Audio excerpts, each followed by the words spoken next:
Hello दोस्तों, तो स्वागत है आपका हमारे न्यू व्लॉग में। तो व्लॉग की शुरुआत हो रही सीधे सुबह सुबह, जो कि हो रही थी जिम से। जिम में बैठे विनोद भाई और हमारे हाजी जी। हमने हमारी चेस्ट की वर्कआउट, जो कि भाई साहब ने हमारी बटरफ्लाई और फिर करीब चेस्ट फ्लैक्स, जो कि बहुत पंप आ चुका था। इस वर्कआउट खत्म करने के बाद भाई साहब ने मैंने करी कार्डियो, क्योंकि मेरा पेट बहुत निकल रहा था। मैं कोई दावत नहीं छोड़ लिया, कोई मीठा रसगुल्ला नहीं छोड़ लिया। तो इसी के साथ मुझे भाई साहब की तरह बनना है, तो बॉडी तो बनानी पड़ेगी ना मेरी जान।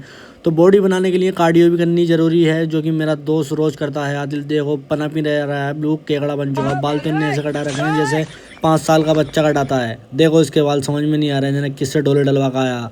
सो इसी के साथ हो चुकी थी दोपहर, धूप भी निकल गई थी। तो मैं चल दिया सीधे घर की तरफ। वो घर आकर देखा तो मेरी फुप्पो ने मेरे लिए भेज रखी थी भुज्जी, जो कि मुझे बहुत पसंद है और आज मैं ये खाऊंगा सारी।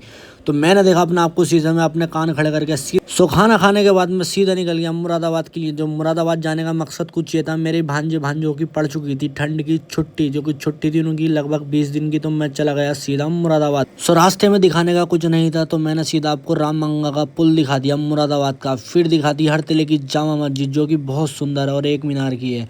तो उसके बाद सीधा पहुंच गया मैं बाजी के घर। तो बाजी के घर पहुंचने के बाद सबसे पहले मिला मैं अपनी भांजी अदीना से और अपने भांजे माजिन से। और मेरी भांजी एक जो मेरे आगे बैठ के आई कार में, इसका नाम है मिसका, जो कि बहुत शैतान है, बहुत शरारती है। तो इसी के साथ उजेर को भी रास्ते में से उठाया और सीधे निकल के घर के लिए। तो घर आते आते हो गई थी शाम। इसी के साथ इस व्लॉग का यहीं होता है एंड। और मैं चला गया ड्यूटी के लिए।